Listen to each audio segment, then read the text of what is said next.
మనకి ఇది రాంగ్, ఇది కరెక్ట్. ఎప్పుడైతే నడుముకి, సీటుకి, తొడ లూజుకి బ్యాలెన్స్‌గా లైట్‌గా తేల్చేలాగానే పెట్టుకోవాలి షేపుని. ఇది. షేపుని తేల్చేలాగానే పెట్టుకోవాలి. అప్పుడే ఇది చక్కగా కూర్చుంటది. లేపోతే ఏమైద్ది సైడ్‌లో డొప్పలాగా లేసి కుండలాగా పెరిగిటు సైడ్‌లో బాగా డొప్పలాగా లెగిసిద్ది. దీనికి సమానంగా మార్కింగు. ఇక్కడ మనం దీనికి 1 ఇంచ్ దాకా ఎత్తు పెంచుదాం సైడ్‌లో. ఇక్కడి నుంచి పెంచుదాం.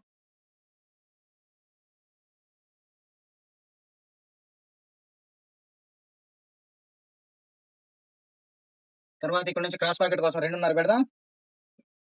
ఇక్కడ ఇంచున్నర, ఇంచు పావు వదిలేద్దాం. ఇంచు పావు చాలు. 6.5 పాకెట్ పెడదాం.